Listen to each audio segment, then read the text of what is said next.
Zoe Harcombe, I'm author of The Harcombe Diet. Today I'm doing a short video on one of the most fascinating debates in the weight loss world, and that is water versus fat.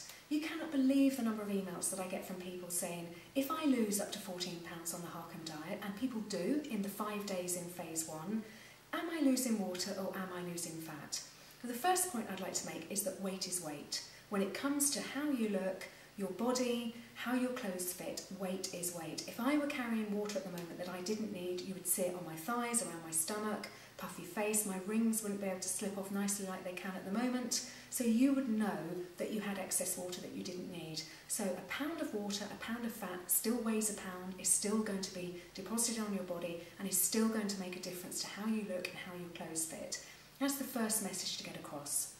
A second message is that followers of the Harcombe Diet will know that I just fundamentally reject the 3,500 calorie deficit to lose 1 pound of fat theory. I've been to so many obesity conferences where I cannot even get people to explain to me the rationale, the facts, the evidence behind that equation. I can work it out on pieces of paper and show that it's actually, the very best inaccurate, and still there is no evidence behind it. So by rejecting that, I get emails from people saying, because they believe in this theory, if I lose 14 pounds on the Harcombe Diet in 5 days, which has been achieved, I've seen it with my very own eyes, I would have had to have created a deficit of 14 times 3,500 calories in 5 days, which is a deficit of around 10,000 calories a day, which would mean I'd have to eat nothing and I'd have to do 1.5 times the activity rate of Michael Phelps in that 5-day period, and it just doesn't work.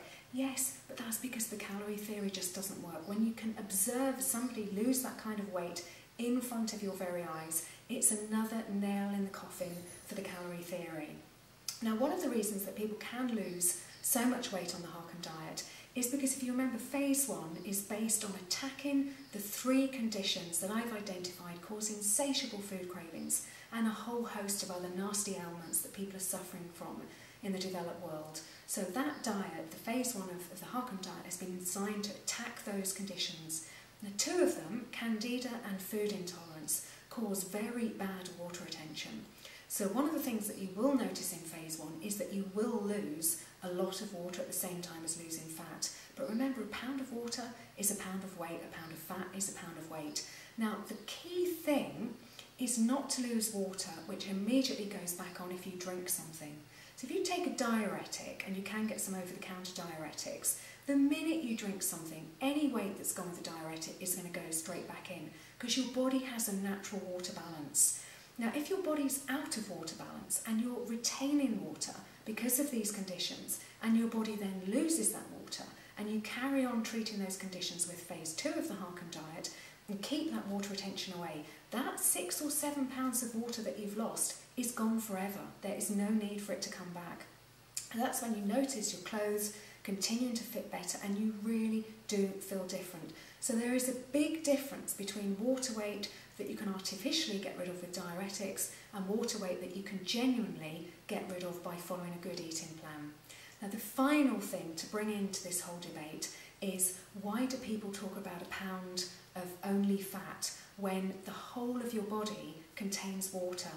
Let's keep the maths simple. Let's take a 200 pound person and let's say their ideal weight should be a 100 pound person. That could actually be a realistic scenario for perhaps a child of 12 or 13.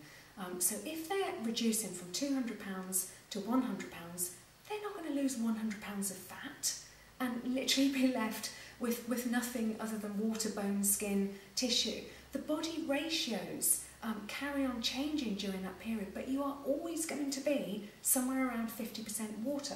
If I just give you the statistics for what actually is in a typical human body: 43% muscle, 14% fat, 14% bone and marrow, 12% internal organs, 9% connective tissue, and 8% blood, with water in absolutely every part of that. Bone, fat, tissue, skin, blood, of course, contains a huge amount of water.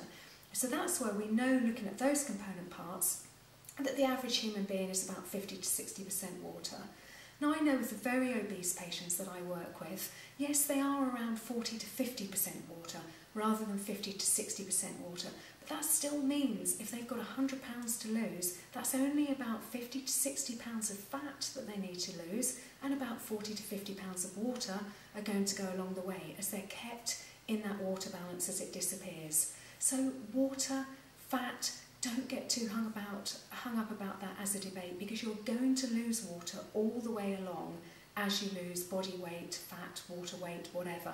It's your clothes, it's how you feel, it's how you look in the mirror that counts. Just don't artificially try to lose water by taking diuretics. Lose it naturally by addressing any conditions that cause water retention, by following a healthy eating plan where your body has no need to store the water. I hope you found this interesting. I'm sure I'm going to get comments on this VT, and I look forward to them. Thanks very much for listening.